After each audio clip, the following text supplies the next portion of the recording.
As we showed you last month, deep sea explorers found the USS Hornet in the South Pacific earlier this year. The World War II aircraft carrier was lost in battle in 1942. Mark Phillips was on board the research ship when the robot submarines discovered the wreck 3.5 miles below the ocean's surface. Now we're learning the USS Hornet was not the only ship located on that expedition. Mark is in London with the newest update for American naval history books. Mark, good morning. Good morning. Well, you know what they say about buses, that you wait and you wait for one and then two come along at the same time? Try that with aircraft carriers. You should be able to see the instruments here. We're 2.5 miles down, peering inside the cockpit of an Avenger torpedo bomber from the sunken World War II aircraft carrier USS Wasp.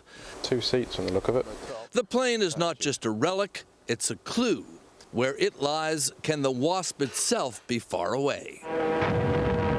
The Wasp had been part of the ferocious 1942 air and sea battle for the strategic South Pacific island of Guadalcanal. And all of a sudden, we got hit with torpedoes.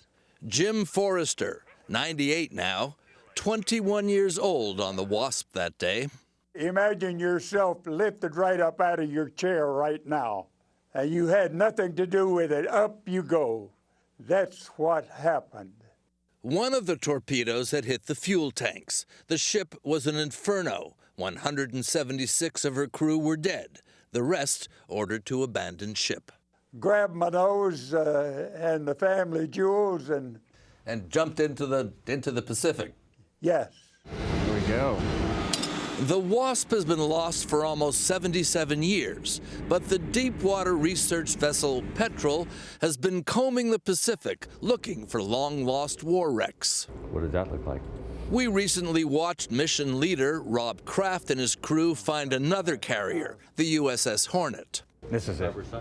This is Hornet. This is Hornet. I saw where they had found the Hornet, and I said, well, take a look over on the other side and you'll find the Wasp. Shall we? It's almost like the searchers were listening. Alrighty. 3, 2, 1, splash. ROV going subsea. We can now report the Petrel crew have found the Wasp on the other side of Guadalcanal, more or less where Jim Forrester said it was. She was a mere 2.5 miles down, so a mile less deep than Hornet. But the Wasp was actually harder to find because the research on where she sank was less clear. As they say, you got to be good to be lucky. But were you more lucky or more good? You know, we did our best in analyzing the data, coming up with the best possible sinking location for her, and it turned out to be accurate. Luck, skill, or a little of each. We showed Jim Forrester what they found. To him, it was more than an old wreck. It was home to me. More than just a ship. This was home to you for 2.5 years or so, isn't it? Yeah.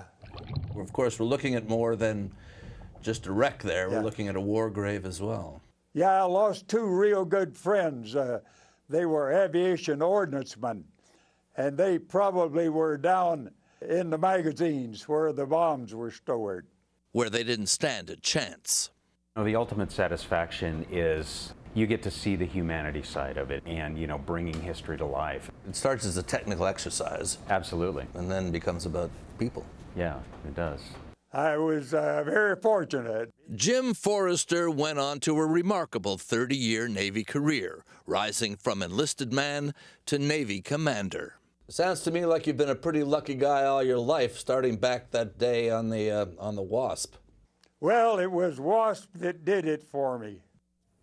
And now she's been found, the Navy's latest memorial and war grave, and a protected one. The exact location of these wrecks is kept secret by the Navy and the people who find her, just because they're trying to keep scavengers away. Bianna? Wow, Mark, thank you. And how much do we love Jim Forrester, right? Yes. He's 98 years young, I bet. He still has a vivid recollection. Yep. Nicely done, Mark Phillips. He's got tons of stories to tell.